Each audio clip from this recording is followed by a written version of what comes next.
네, 용산 아이파크몰 여성 화장실에서 남성이 나온 얘기 법적으로 어떻게 되는지 더 짚어보겠습니다. 이슈플러스 장한지 기자 나와 있습니다. 네, 장 기자 앞서 관련 내용 리포트로 전해드렸는데 어쨌든 남성이 어떤 목적에서든 여자 화장실에 들어간 거 아니겠습니까? 이거 자체를 처벌할 수는 없는 건가요? 네, 남성이든 여성이든 실수로 다른 성의 화장실에 들어갔다면 그것은 처벌할 수 없습니다. 기본적으로 형사범죄는 특정 범죄를 저지르겠다는 이른바 범행의 고의가 있어야 하는데요. 화장실에 어떻게 보면 이제 잘못 들어간 것은 어떤 범죄 의도가 있다고 보기 어렵기 때문입니다. 그럼 이 아이파크몰 남성처럼 여성 화장실에 있다가 걸려도 아무 처벌도 받지 않고 이렇게 합법적으로 유유히 사라져도 되는 겁니까? 네, 그렇진 않습니다. 몰카를 찍을 목적으로 화장실에 들어갔다면 크게 두 가지의 제목이 적용될 가능성이 높습니다. 하나는 형법상 주거 침입죄인데요.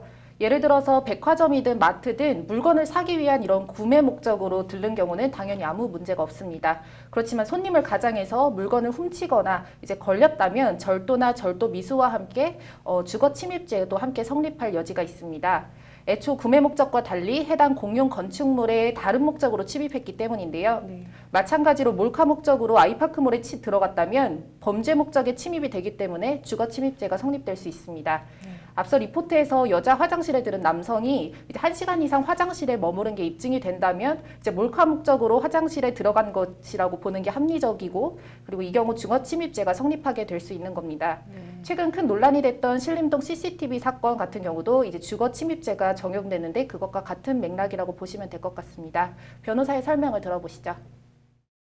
남자 화장실은 남자가 들어가게 하는 거고 여자 화장실은 여자가 들어가야 되는데 의도적으로 들어갔다라 하면 고의범이니까 여자 화장실 들어간 것만으로 주거 침입죄가 되는 거고. 주거 침입죄는 3년 이하 징역 또는 500만 원 이하 벌금에 처해지게 됩니다. 네, 다른 죄목은 또 뭐가 적용이 될 수 있습니까? 만일 화장실에서 몰카를 찍었다면 당연히 성폭력 범죄 처벌 등에 관한 특례법 제14조 카메라 등 이용 촬영죄에 따라서 5년 이하 징역 또는 3천만 원 이하 벌금에 처해지게 됩니다. 몰카를 찍지 못했다고 하더라도 본인의 어떤 성적인 욕망을 만족시킬 목적으로 여자 화장실에 침입했다는 점이 입증되면 같은 법 12조 성적 목적을 위한 다중이용 장소 침입행위 1년 이하의 징역 또는 300만 원 이하 벌금에 처해집니다. 1시간 이상 여성 화장실에 있었다는 것이 입증되면 이 정상적 행위로 보기 힘든 만큼 이 남성은 주거침입죄와 성폭력 처벌법 등으로 처벌될 가능성이 높다는 게 전문가들의 말입니다. 어떻게 보면은 현행범이 될 수도 있는데 이 남성을 그냥 보낸 보안 직원은 또 법적으로 어떤 처벌이 가능한 겁니까? 네, 법조계에서는 해당 보안 직원에 대해서 이제 범죄 실행이 용이하게 방조하거나 아니면 적극적으로 교사한 행위가 없어서 사회적 비판이나 비난과는 별도로 법적인 책임을 묻기 어렵다는 의견입니다. 법적으로는 착한 사마리안법이 있는데 이게 이제 어렵고 난감한 상황에 처한 사람을 이제 도의적으로 도와줄 수는 있어도 적극적으로 도와주지 않았다고 해서 처벌하기는 어렵다는 것이 있기 때문인데요. 이 경우도 비슷한 경우라고 보시면 될 것 같습니다. 다만 몰카를 찍은 게 사실로 드러날 경우 해당 보안 직원이나 쇼핑몰 업체 대표에 대해서 관리 책임 등을 물어 민사상 손해배상 청구는 할 수 있다고 합니다. 변호사의 말을 들어보시죠. 그냥 범인을 어떻게 보면 그대로 가게 했지 않습니까?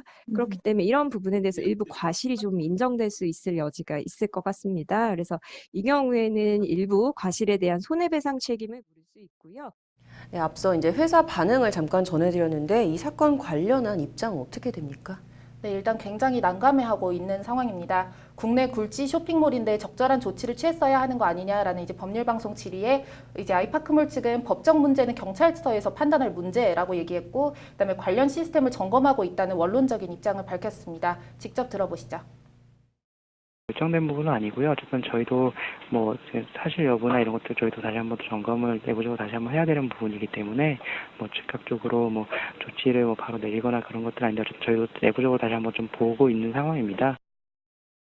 네, 얼마 전에 이 김성준 전 SBS 앵커도 그렇고 이 몰카 촬영 범죄, 이 성폭력 처벌 특례법상 최대 징역 5년이면은 처벌이 결코 가볍지는 않은 것 같은데 왜 자꾸 이런 범죄가 발생을 하는 걸까요? 네, 법 규정과 실제 선고가 따로 놀고 있기 때문이라고 보시면 될 것 같은데요. 이제 한마디로 솜방망이 처벌에 그치고 있는 겁니다. 실제 국무총리실 국무조정실 조사에 따르면 몰카범에 대한 징역형은 전체 처벌의 5.3%에 불과하고 그나마도 초범이라고 풀어주고 반성한다고 풀어주고 이런 식으로 나타났습니다. 이 때문에 여성계와 법조계 내부에서는 몰카 범죄 양형 기준을 현실화해야 한다는 목소리가 계속 나오고 있습니다. 네, 도대체 이렇게 몰카를 찍어서 뭐 하려고 하는지 잘 모르겠네요. 오늘 어쨌든 잘 들었습니다.